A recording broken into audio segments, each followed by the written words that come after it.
lot like a deed of trust. It looks a lot like title theory, doesn't it? Seller carryback purchase money. Owner financing where title transfers to the buyer. Seller takes back a mortgage as partial payment. Seller has a lien.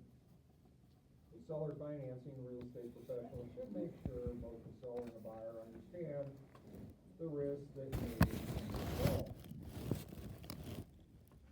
Just think about title theory as a third party. So why are you saying that? Right? Title theory is a third party. It looks, it has a deed of trust, and that's the same as seller finance. It is a three-party instrument. That's why I made the analogy.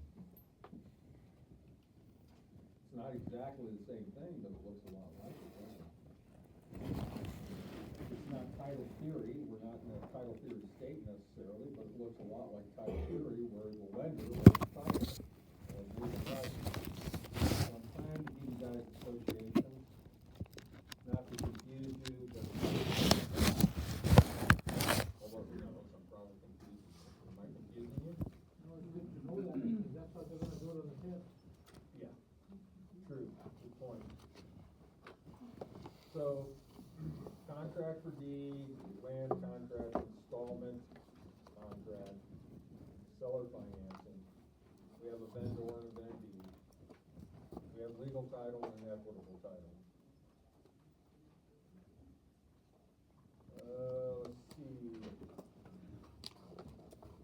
Seller financing can be a little tricky, so we want to make sure that they fully understand the potential pitfalls. Loan to value. Usually determine the amount of loan the borrower is going to have. We know when mortgage insurance kicks in, it kicks in because we have a 20% or we have less than a 20% equity position in the property. So any loans at 80% or above 80%, we're gonna have to pick up mortgage insurance. And we need to remember that the LTV, according to the lender, is going to be based on the lower sale price or appraisal. Whatever's the lowest is what the LTV feeds against. Market value is, today is equity, total debt minus what the house is worth is called equity. And I like to call it net worth, but National likes to call it equity. Points and loan origination fees. The thing to remember about this is that a point is a percent of the loan amount, not the sale price, the loan amount. And the loan origination fee, you can't get away from. Typically represents at or less than 1% of the loan amount. It's the fee charged by the lender, pay overhead basically. Pay the electric bill, pay for the computers, pay the salaries, yada. However, points in the loan origination fee are tax deductible. And what I want you to remember about that is who pays them, writes them. So if you get the seller to pay for a discount point, it's not a buyer who gets to write that against their income or on their tax return, it's the seller who gets to write it. That can be huge, especially when you're trying to negotiate the win-win-win. The seller starts to get angst about having to pay buyer loan-related costs like the origination or discount points or buy-down points. As long as the seller's putting the amount of money in their pocket that they told you they wanted from the get-go, according to your net out, then why should they be upset? Well, it's the principle of the thing, and then you point out to them that it's also tax deductible if you use another tax deduction. So please remember that who pays writes it.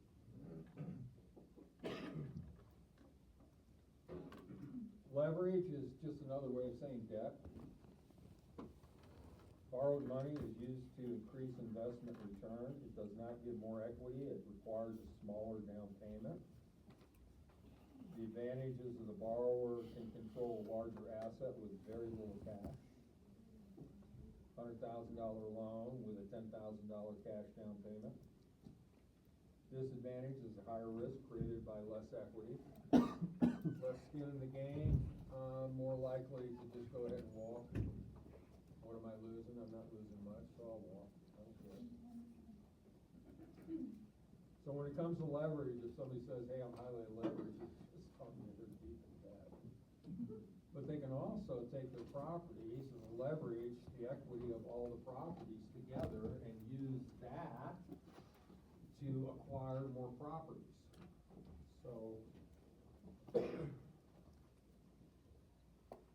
but the higher the leverage, the higher the debt, the less skin in the game, and the less motivation to not just walk away from the property.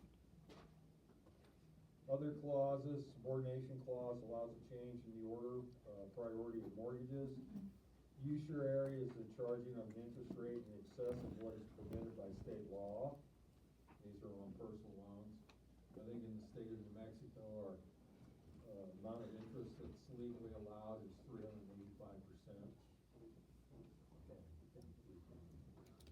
I don't know if New Mexico even has a usury law, to be honest with you.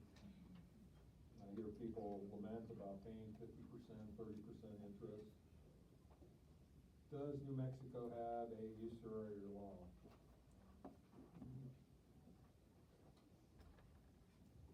Here's a summary from Brennan Law Office, PC. New Mexico does not have a general usury cap. In other words, there is no general limit on the interest rate that can be charged. New Mexico does have a law, specifically payday loans, that limits the interest rate to 404%.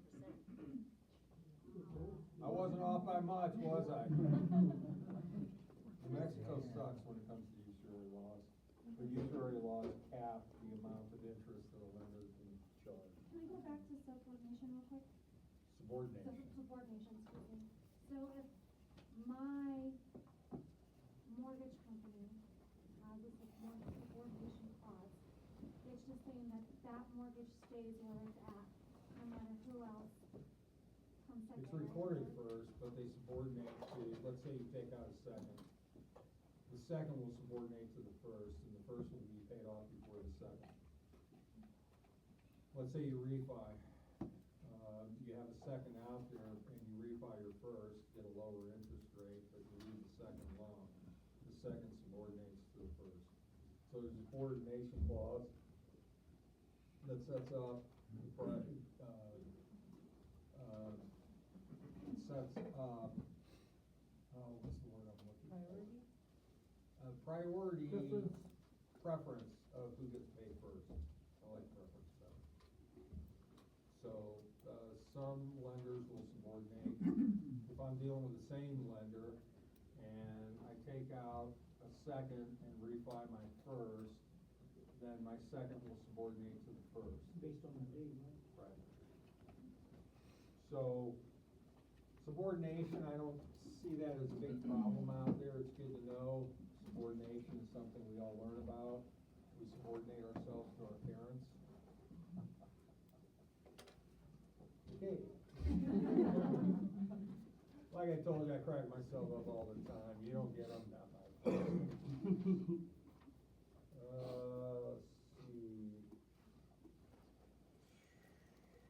Leverage, subordination. So it does allow a change in the order of priority of mortgages. The second could take priority over the first if the first has a subordination clause in it that would allow the second to move into first position. And again, the position is who gets paid off in case of a foreclosure or a short sale or whatever, who gets paid off first. And the one thing that trumps everything, I don't care if it's a loan, IRS tax lien, I don't care what it is, what trumps everything. See how you are. Conventional loans, not insured or guaranteed by the government, and they often require private mortgage insurance, PMI. Depending on loan to value, lender may require PMI. Loans over 80% LTV require PMI. PMI does not pay off the full loan amount, it only pays off the difference between what it sold for and what was owned. Did everybody have a chance to sign whatever it takes to get me out of here this afternoon? I just want to be done with today. I generalize. Let's see, PMI, the advantage to the borrower is a smaller down payment. So if I'm taking out a conventional loan and I want to protect my cash position, or I don't have a cash position to protect, and I'm looking to leverage as much as I possibly can, then I would agree to paying private mortgage insurance, or MI, because I eat that every month, as opposed to eating it up front at the table to purchase the home. Government programs, FHA, VA, Fannie and Jenny. FHA insures lenders against loss due to foreclosure. VA guarantees lenders against loss on loans to veterans. Cool thing about a VA loan is they will float the boat on up to 100% of the loan value. However, to get a VA loan, you have to be a vet, active National Guard, or retired military reserve. If you're not eligible for a VA loan. What's interesting is, once the vet gets a VA loan, you can assume it without being a vet. So if you meet the qualifications of the lender, and you're gonna assume the loan, you can do that without being a vet, yeah. Now, would the vet be able to take another loan underneath the VA loan? Vet is allowed up to 2 loans. Right, okay, because I was wondering on that. And typically you have to pay off one before you pay off the other, and that's why you ask the question, sir? Is it possible to combine the VA and first-time home buyers loan? Yes. If you don't count the first one, you just require that the second one be 80%, so that they know you're getting the 5% payment. It's a lot higher, like, so What's if your that? requirement that it's like, VA will float the boat on 100%. First-time home buyers help with closing costs, maybe a little lower interest rate. FHA is mostly first-time home buyer based, because you can get in at 3.5%, and then they have matching funds out there that can grant you the money, 3%, 3.5%, whatever. You live in the house 5, 10 years, whatever the qualifier is, the grant's forgiven. So, just look at an FHA, it's got the loosest standards. Fannie will dance with anybody. So your FICO scores can be in the mud, so to speak, and they're more forgiving. Conventional is a little much tighter on their qualifiers, underwriting guidelines. And VA, be a vet, and they'll float the boat on up to 100%. There's additional advantages to a VA loan that you're not tested on, but No PMI, right? Pardon? You don't need PMI and you don't need. no, you pay a one-time upfront, they call it a funding fee. Okay.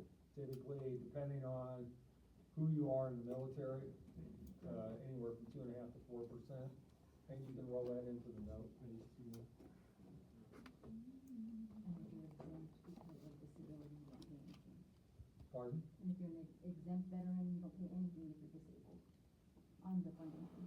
Okay, yes, yeah. So but you're not tested on that, but those are cool things to know. Another thing is, they don't pay property taxes in New Mexico. Only if they're 100% disabled. Yep, I know. I put 2 vets in and pointed that out to it, but tomorrow's New Mexico, today is national.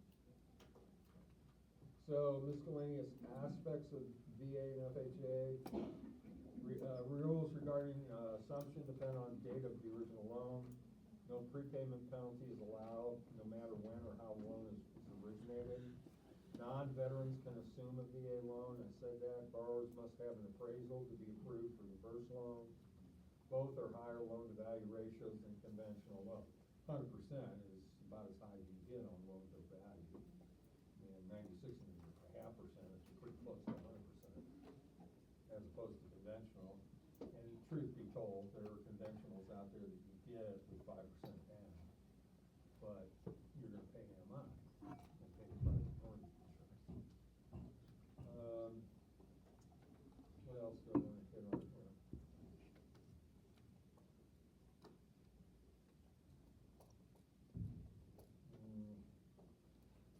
far as loan assumptions, those are dead.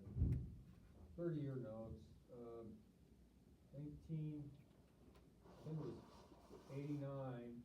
1989 was the last year, or was the first year that FHA cut off assumable loans. 1988 was the year that VA cut off assumable loans. So, is that right, or was it 78 and 79? No, it was 88 and 89. There's hardly any assumable loans out there, if there are any left. Everybody's done refis. They're 20, 25 years into paying them off, so most people don't have that kind of cash on hand to chunk down and then assume a loan, the remaining loan. And I don't remember any questions on that on the national. Sources of loan, primary. Mortgage brokers act as intermediaries between borrowers and lenders, but don't usually service the loans. Mortgage bankers originate and service the loans with their company's money. So there's primary and secondary market. Best way to think of primary market is boots on the ground, face to face. If you're sitting down with a lender, you're in the primary market. You're face to face with them, that's the primary market.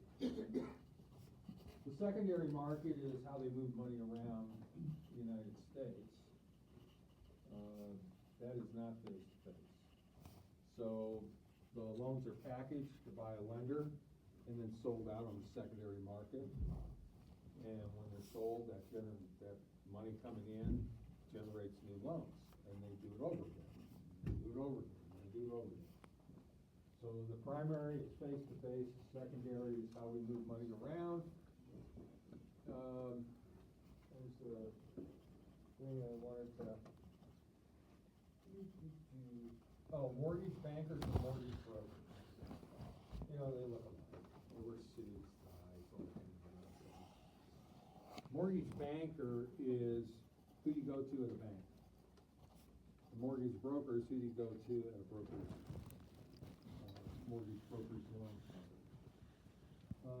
Mortgage bankers typically have products specific to the bank that they're associated with in their portfolio of loan products. Mortgage bankers typically service, not all, but the simple majority of their loans they're mandated to. Mortgage brokers, they sell the loan and the servicing the day you close. Mortgage brokers, though, can go to more sources of money to generate loan products, so their portfolio of loan products is typically bigger than a mortgage banker. Mortgage bankers kind of relegated to what the lending or the bank institution has available. So I'm looking for what's the best interest rate. Amazingly, and this is what mortgage bankers hate the most, is they have to quote an interest rate up front. But in the back, the mortgage broker coming in can get a lower interest rate in the back door. Same bank. You're not testing on that though. So just remember primary market, face to face, boots on the ground, secondary market, how we move money around. Predatory lending is taking advantage of individuals. Let's see what the book says. Umbrella term for unfair or illegal lending practices. A predatory lender is somebody who will bait and switch. They'll tell you, oh sure, you can have this interest rate, and then at the table that magically went up. Or they'll charge you a higher interest rate because you don't know any better, because English is not your primary language and you trust them. And unfortunately, that has happened in New Mexico. The upshot of that is now for the last several years, loan originators, loan officers, whatever you want to call them, LOs, have to be licensed now. So, yay. So we have a little more control over that. Fannie, Jenny, and Freddie. I told you the thing about Fannie, Jenny, and Freddie, didn't I? My little scenario about them. Fannie Mae, Fannie Mae, she'll dance with anybody. She don't care. Jenny Mae, her sister, a little more discriminatory in her pay. She'll only dance with you if you're with the government or wearing a uniform. VA, FHA. And Freddie, their disgusted brother, really, he's had it with his sisters, you know, Fanny and Jenny out on the dance floor all night long. Freddie's standing back in a corner, just disgusted with his sisters, and so much so that he drops the E out of his last name and replaces it with a C and calls himself Freddie Mac, because he's a conventional kind of guy. So Freddie only underwrites conventional loans. Jenny underwrites FHA and VA loans, and Fanny underwrites all three of them. Yeah, for anything. So that's how I remember Fanny, Jenny, and Freddie. I wrote a course, and I had to go to underwriting guidelines. I used Fanny, because I knew, looking at Fannie Mae's underwriting guidelines, I was looking at all three federally, or all three loan products. Fannie, Jenny, or Freddie didn't matter. Truth in Lending Act, TILA, T-I-L-A, Truth in Lending Act. Federal Reserve Board regulates this. Purpose promotes the informed use of consumer credit. Disclosure requirements, capital APR is supposed to show you what the cost of the loan is. Stands for annual percentage rate. Freaks out buyers because they don't know this. Small letter APR is the actual nominal interest rate. Capitalized APR is represents the interest rate when you roll the cost of the loan into the first year's interest. It'll skew the interest rate, push it out. Capital APR is supposed to be what the consumer looks at to compare one product to the next. One product says 4.25% cap APR. Another says 4.5% cap APR. The other one says 4.125% cap APR. The lowercase APR is 4%.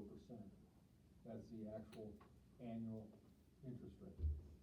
But again, when you take the cost of loan application fee, credit fee, loan origination fee, and you roll that on top of the interest, and then you reverse math it, you can see the cost of the loan represented by the cap APR.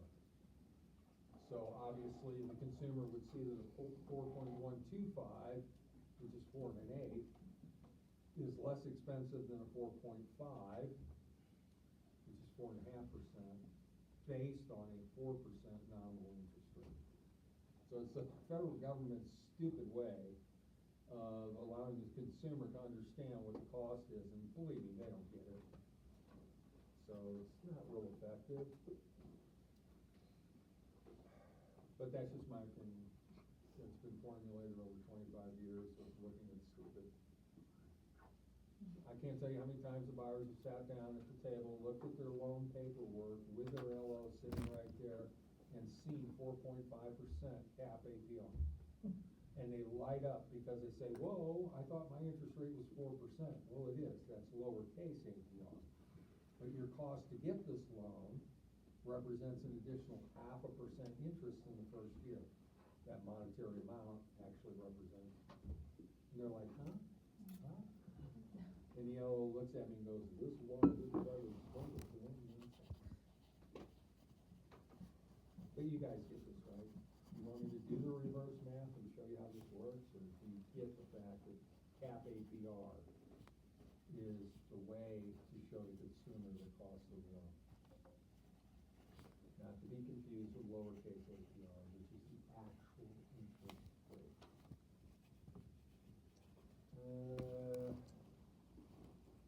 Let's see, lender finance charges, loan origination, interest, discount points, assumption fees must be disclosed.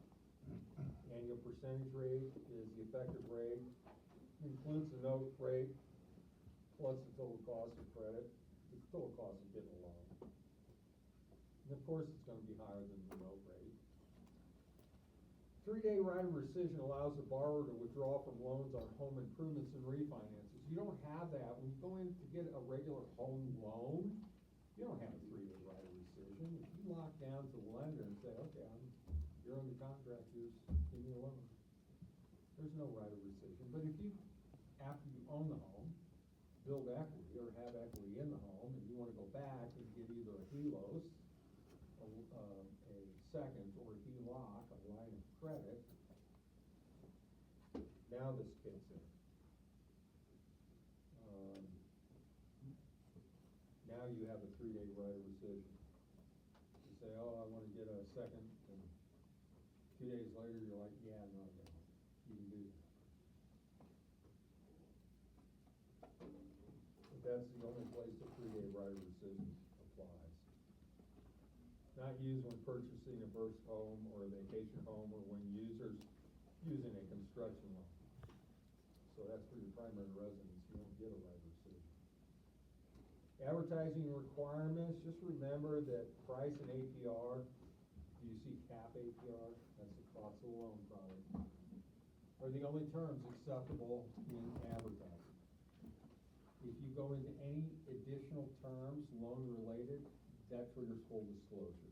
That's it. Down payment, interest rate, monthly payments, number of payments, trigger full disclosure. Now you're looking at a 300-page document. Try and put that onto a 1-page advertisement. RESPA is the Real Estate Settlement Procedures Act. Lender must give guide to settlement costs. All closing costs, that's a loan estimate.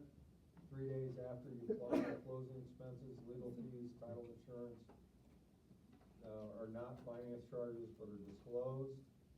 Alright, broker commission not included. Borrower has the right, restrict. Alright, I'm gonna give this to you a different way. I'm gonna give it to you the right way. Are we good? Yep.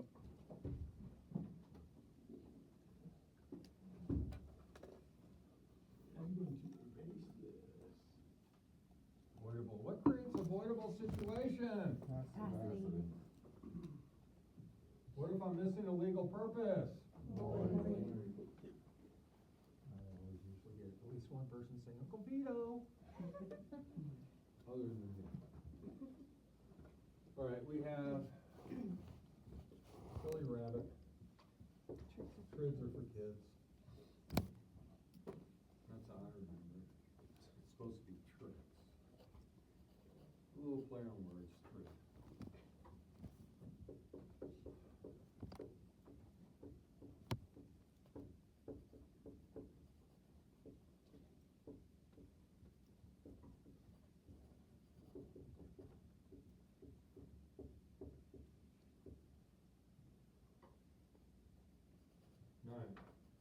FILA RESPA integrated disclosure.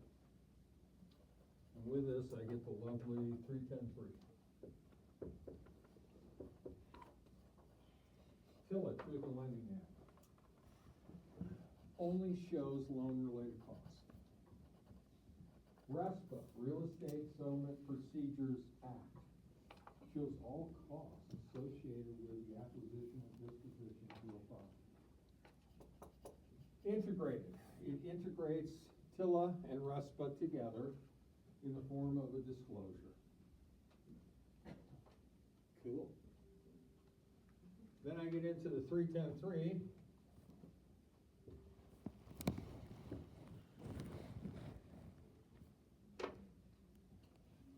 Dodd-Frank kicked in 2010, well, it was passed in 2010, kicked in 12,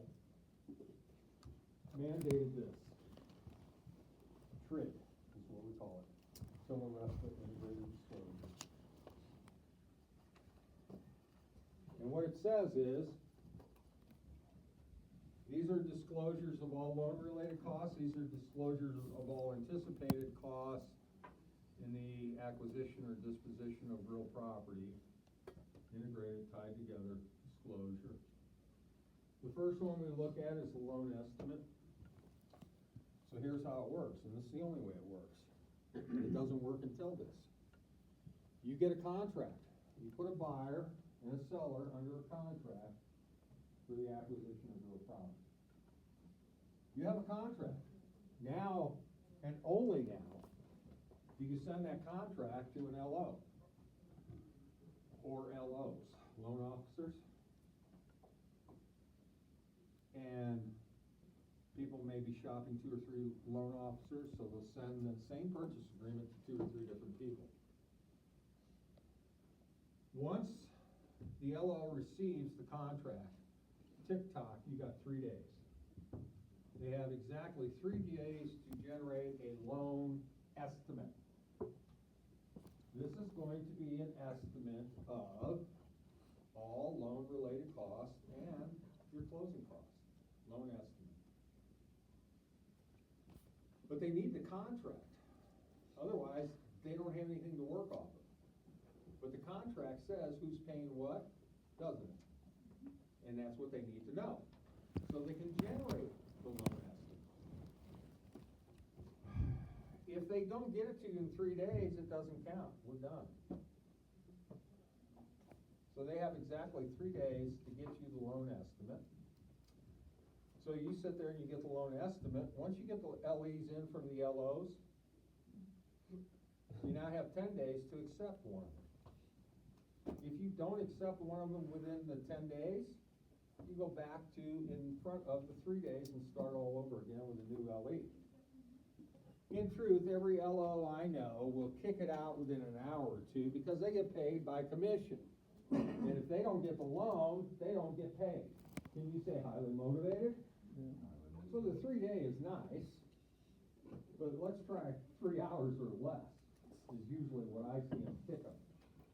So I get the LE as a consumer. I got 3 of them in front of me, and I look at the cap APR.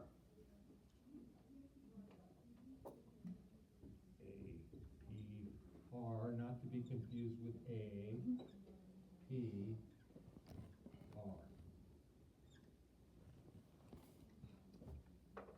And one of the loan products says 4.125, one says 4.25, and the other says 4.5. The consumer's supposed to look at this and go, oh, well, the 4.125 is the best deal. And they select that lender based on the loan estimate, which the lender has to honor. Lender locks the interest rate, which they can do once they have a contract, because now they know 30, 45-day lock, what's the contract for? Are you with me? Is this starting to make sense?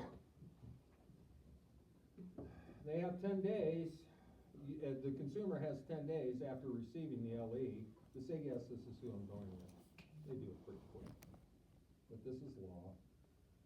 The last part of this is the last 3, which is 3 days for the closing disclosures. We used to call it the HUD 1. We don't call it that anymore. Actually, here in New Mexico, we call it the closing statement, but the federal law calls it the closing disclosure. And that 3 days says that closing statement, closing disclosure, has to be in the consumer's hand 3 days prior to closing. And that law cannot be violated. So if you've written contractually to close on the 25th, but you don't get the closing disclosure until the 25th, the 24th, you can't close on the 25th anymore. You can't close any earlier than 3 days later, the 27th. So guess what you gotta do? Amend the contract. Ergo, write an amendment. Federal law says, yeah, no. There are no exceptions to this 3 on federally insured loans. Fannie, Jenny, Freddie. If I'm cash, that's a different animal. Don't you have to stipulate when you want it? Stipulate when I want what? When I want the closing disclosure. On a cash. Yeah. So, what I need to learn about though, silly rabbit, trids are for kids. So that's the 310-3. When this first went into effect, we had a lot of problems. And an extension agreement was the most used amendment in our industry for a while. Lenders got on top of this though.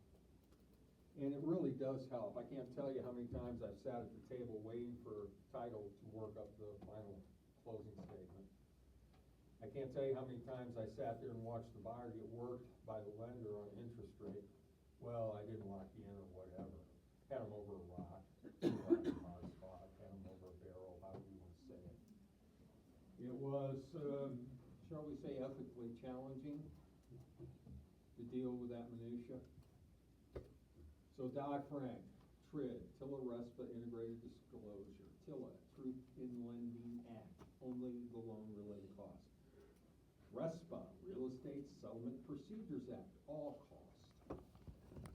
Integrate that together in a disclosure. Show it to me in a loan estimate and show it to me in the closing disclosure. You got 3 days to get me the LE, you got 3 days before closing to get that closing statement to title. We got it? Are we good?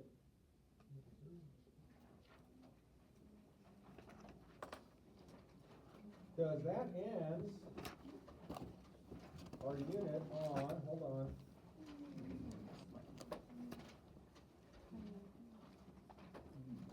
Finance.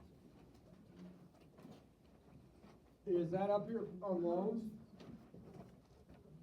Yes. Additional questions or concerns about loans? Are we comfortable with loans? You get the whole seller, carry, federally insured, conventional, LTV. Not the LTV.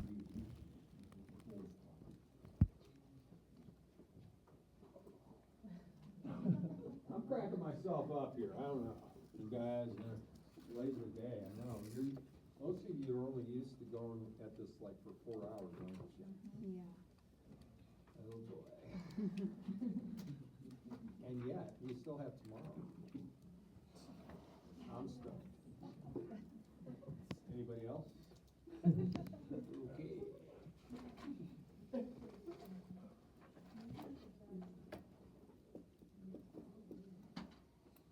Valuation and market analysis. Wow. Appraisal. And to be honest with you, I'm surprised we didn't have anybody perform appraisals. An appraisal is an estimate or opinion, you know what they say about those, of market value done by a licensed appraiser, regulated, and the next word should be heavily, but it isn't, at both state and federal level. Appraisers are really getting squished. Required for all federally related loan programs such as FHA, VA, or conventional loans. Not required for cash or a seller carry loan. When you say seller financing, that's not federally. Licensing, appraisers, state and federal law, and they've really hammered down on appraisers about this. They are the most regulated entity in our business, and I think second to that now are lenders, and then there's us. Appraisers can have further designations from the Appraisal Institute, just like you. After you get into the business, you may want to pick up certified residential specialist or whatever, or certified residential institute, or institutionalized. Sorry, that'll come later in your career. Competitive market analysis and a broker price opinion. Our job is to perform a CMA.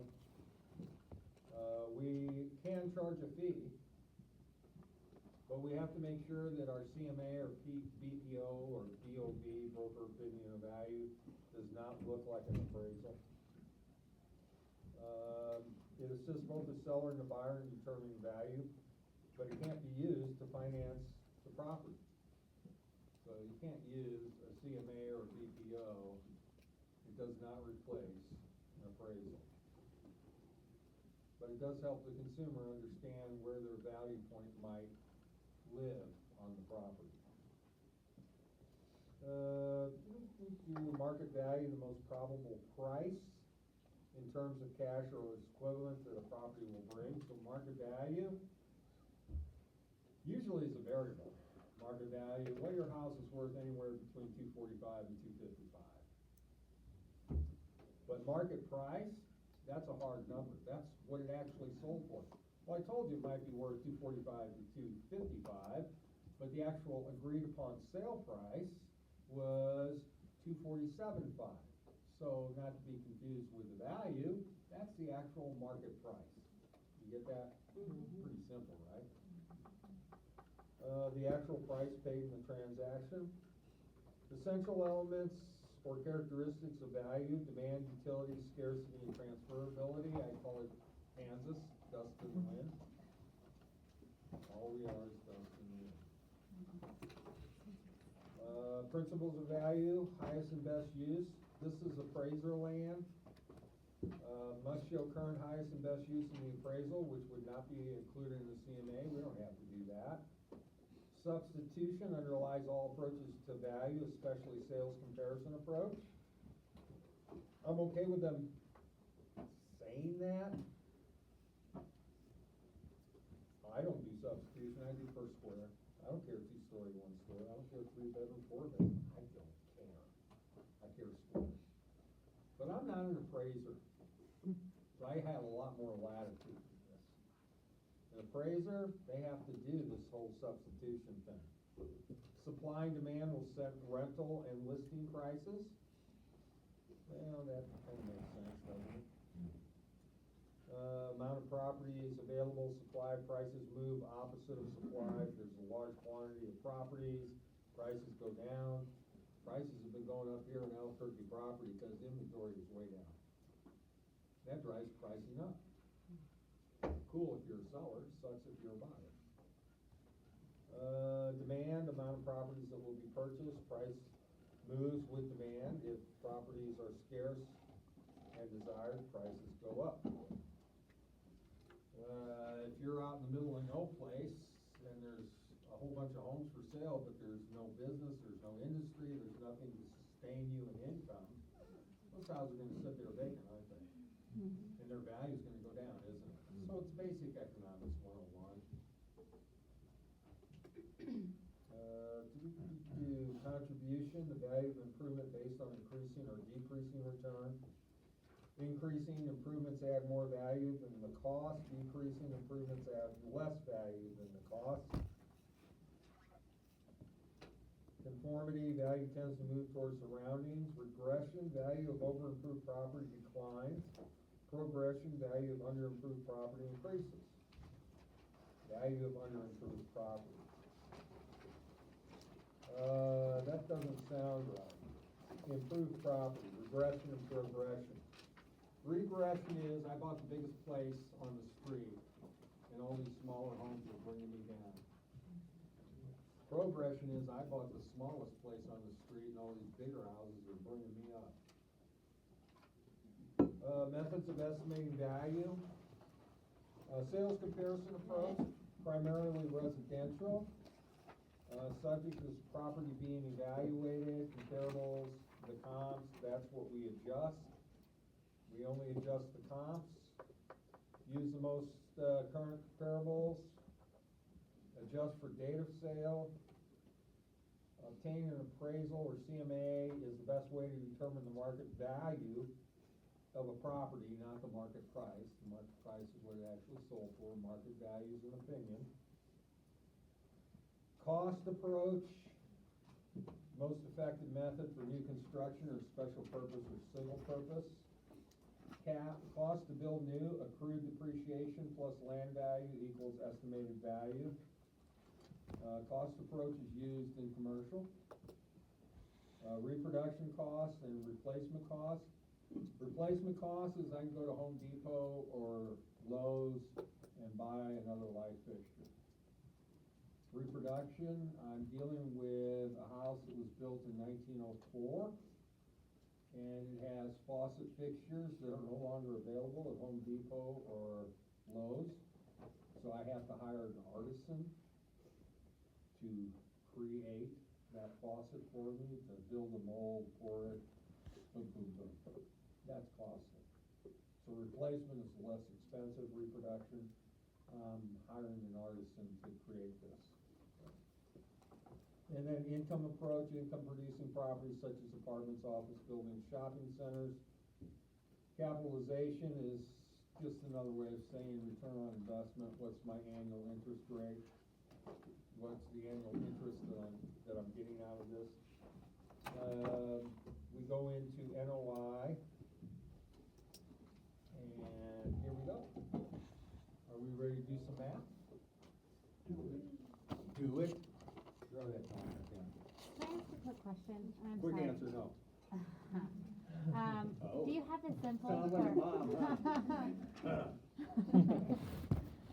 Do you have a quick simple for contribution and conformity? So I can remember, I always get those mixed up all the time. Contribution and conformity.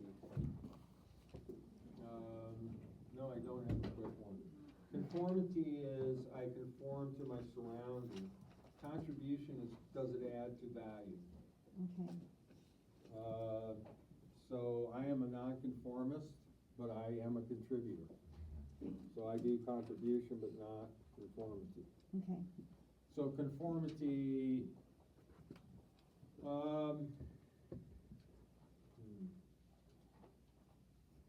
conformity is a bunch of 3-bedroom, 2-bath, 2-car attached.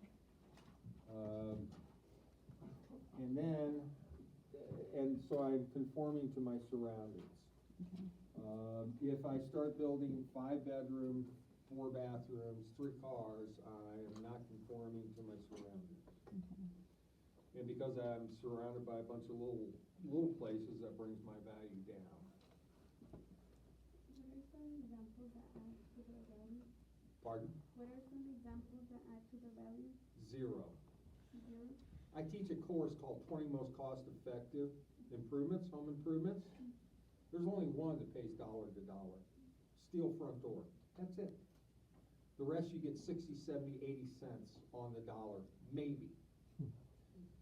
And this is huge because people will go out and blow out their kitchen and drop $60,000 on a kitchen in a house that the market value conforming around them, suggested through conformity, would only bring $150,000, and I just dropped $60,000 into a kitchen. You think I'm gonna get that back? Nope. So, yeah, definitely no, unless I live there forever. Well, your name is Drew or Scott. Pardon? I said, oh, your name is Drew or Scott.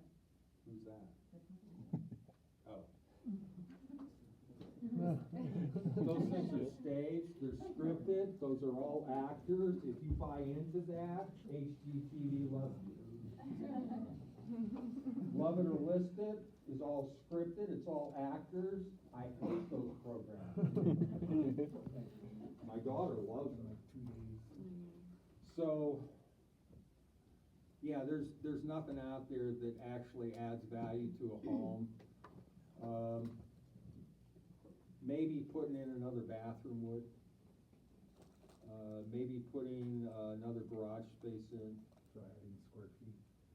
Adding square feet, but you're not gonna get it back in your cost to put it in versus what gives you an increased value. Which is really sad because I'm teaching you that, oh, yeah, you can increase the value by improving. Yeah. Okay. What I have here though with the substitution approach, the sales comparison approach, that's what we use. An appraiser has to do that, and they actually have to do the substitution thing where they add a bathroom and pull out a bedroom, the value out to adjust the value point up or down on the comparables to make them look like the subject. They never touch the subject, they bring everything in line to the comparables. Not easy, a lot of homework, a lot of research. They gotta figure out what the difference is between a 3 and 4 bedroom in cost or price. and that represents what that additional bedroom brings to the table in value. Can you imagine trying to do that? What a pain in the posterior. But appraisers have to do that. I do it on Square, I don't care. Square is all I go by. But I'm not an appraiser. Then they have to do the cost approach. If ours is around, I gotta rebuild it. How much is that? Then they have to do the income approach. Well, this property's actually gonna generate income. Well, what if it's a residential house? How do I get in? Well, I could turn it into a rental, and now get into the gross rent multiplier, and I've actually had to do that. What if it's a church? Can I do sales comparison? Cha, really? Very, extremely right next to AA ain't happening. So I could can I do income approach? Well, not according to the church. We're non-profit. So appraisers are heavily tasked with sales comparison, with cost approach, and with income approach, and they have to do all three. They don't average it, they weight them. I ain't gonna put much weight on sales comparison on a church. I'm not gonna put much weight on income on a church, but I'll put a lot of weight on the cost for a church. But I have to justify all of that in the appraisal. I also, as an appraiser, have to tell you highest and best use. You don't do that as a broker. But appraisers have to do that. So, and they're heavily regulated on a state and federal level. So it's tough. It's not easy being an appraiser. So we've got this silly rabbit, truths are for kids, until the rest of integrated disclosure, 310. Loan estimate, and closing disclosure, closing statement. Now we're gonna get into fun with math. Are we used? Are we excited? Stoked? How does a broker do a CMA? How does a broker do a CMA? Yeah, I mean, we're talking about all these. I just told you, I do it per square. You're not tested on that on a national level, but here's how I do it, per square. Is that a phone? No. Oh, okay, thank you, sir. Good, then I won't light up. So, I know the rule. The more the square, the lower the per square foot price. The lower the square, the higher the per square foot price. That's a hard and fast rule. You're not tested on it, but that's a rule. So I'm looking at a 1,200 square foot home. I don't care how many bedrooms or bathrooms it has. I don't. I don't care how the kitchen is appointed or the bathrooms. I don't. What I care is how much are they selling for in that area? Well, I have some comparables, a couple thousand square footers, and I got a couple of 1,600 squares, but I got a 12. In the middle. No, I take the 1,600s, and they're gonna come in at $1.10 a square. Now I'm gonna look at the thousands, and they're gonna come in at $1.25 a square. And then I'm gonna extrapolate that at 1,200, I should be coming in at about $1.18 a square. And then I'm gonna take $1.18 times 1,200. Boom. I'm done.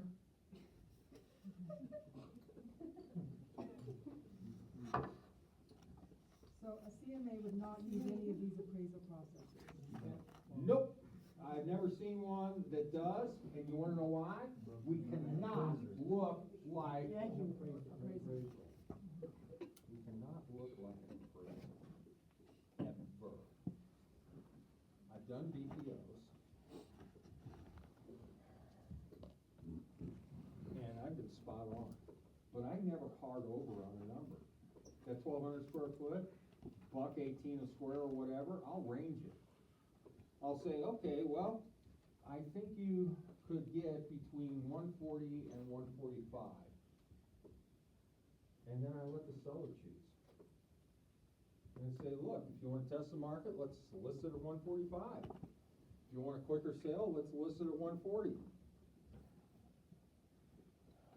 When you give a hard number, you look just like an appraisal.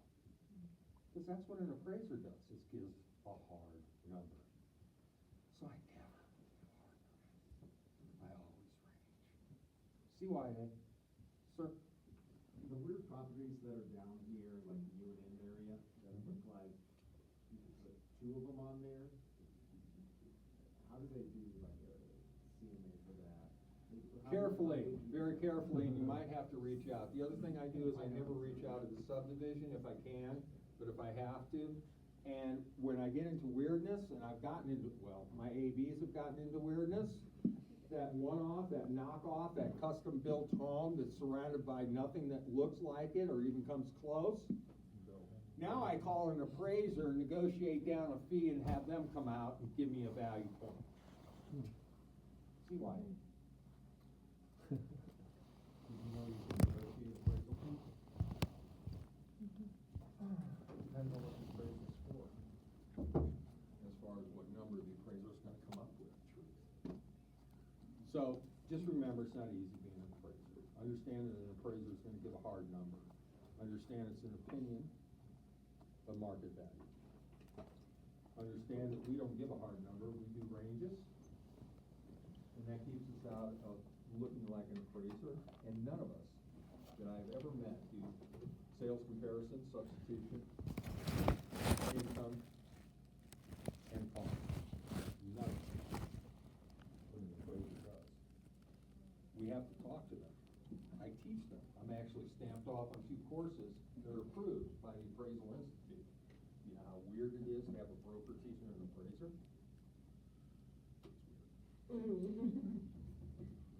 But they're good people just like you. And they're learning just like you. So, I want to, after break, come back and do some fun math. You guys okay with that? Well, at least the break part of it anyway, right?